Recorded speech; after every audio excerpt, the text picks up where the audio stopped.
फस्अलू अहल ज़िक्र इन कुंतुम ला तअलमून। सवाल पूछा गया है कि फैज़ जो हमें मिलता है, इस फैज़ को जब हमें मिलेंगे तो इसमें हम मज़ीद इजाफ़ा कैसे कर सकते हैं कि ये फ़ैज़ मुझे ज़्यादा मिल जाए, और दूसरी बात यह कि ये फ़ैज़ जो हमें मिला हुआ है इसको हम महफूज कैसे रख सकते हैं।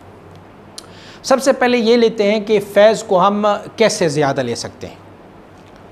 तो हज़रात मशाइख़ रिज़वानुल्लाह अलैहिम अजमईन, ख़ासकर इमाम रब्बानी मुजद्दिद फ़िसानी रहमतुल्लाह अल बारी, आप मुबारक का कौल मुबारक है। आप फरमाते हैं जो अपनी शेख से जितना ज़्यादा मोहब्बत और इताअत कर ले उनकी,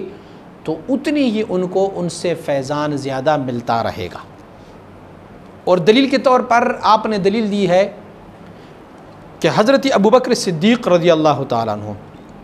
और जनाब आका व मौला मोहम्मद मुस्तफ़ा सल्लल्लाहु अलैहि वसल्लम जब हिजरत में मदीना मुनव्वरा पहुँचे तो हज़रत अबू बकर सिद्दीक़ रज़ियल्लाहु अन्हु रवायत फरमाते हैं कि लोगों को कन्फ्यूज़ हो रहा था कि अबू बकर कौन है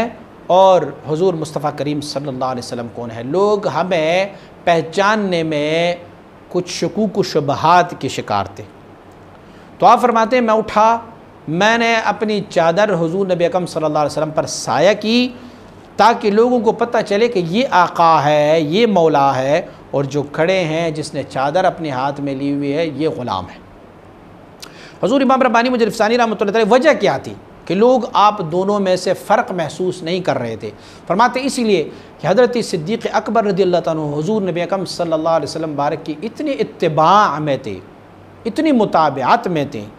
इतनी मोहब्बत में थे कि जो उनकी मोहब्बत थी उस मोहब्बत के बदले हुज़ूर नबी अकरम सल्लल्लाहु अलैहि वसल्लम बारक ने अपना रंग और अपना फैज़ उनको इतना इनायत फरमाया था कि लोग कन्फ्यूज़ और शक में पड़ गए थे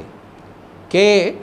ये इनमें हुज़ूर नबी अकरम सल्लल्लाहु अलैहि वसल्लम बारक की ज़ात गिरामी कौन सी है और अबू बकर सिद्दीक़ रज़ियल्लाहु ताला की। फ़लिहाज़ा अपनी शेख से कमाल फैज़ और ज़्यादा से ज़्यादा फैज़ हासिल करने के लिए दो चीज़ें लाजिम है। एक, अपनी शेख से मोहब्बत, और दूसरी उनकी इत्तिबा,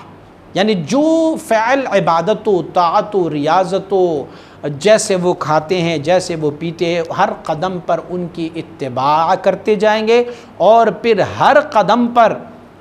उनके साथ मोहब्बत करते जाएंगे तो आपकी फैज़ान में मज़ीद इजाफ़ा होता जाएगा। अब ये सवाल कि उस फैज़ान को जो हमें हमारी शेख से मिलता है हम उसको महफूज कैसे रखें, उसको हम महफूज कैसे रखें, तो इसके हल भी हुज़ूर इमाम रब्बानी मुजद्दिद फ़िसानी रहमतुल्लाह तआला ने फरमाया। आप फरमाते हैं मुझे जो बंदा दो चीज़ों की ज़मानत दे दे मैं उन्हें अल्लाह रब्बुल इज़्ज़त की वस्ल क़ुर्ब की ज़मानत दे देता हूँ,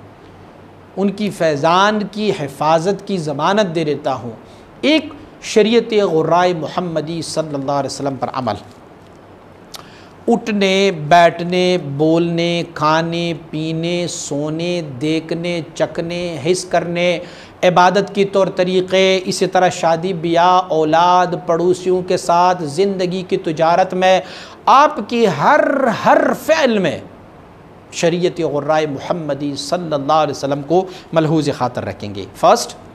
और सेकंड, अपनी शेख मुबारक से टूट कर मोहब्बत करते जाएंगे तो उनकी फैज़ान भी महफूज रहेगा और उन्हें मज़ीद फैज़ान मिलता भी जाएगा। आप फरमाते हैं मैं उस बंदे को अल्लाह रब्बुल इज़्ज़त की वस्ल क़ुर्ब की ज़मानत दे देता हूँ। फरमाते हैं जैसे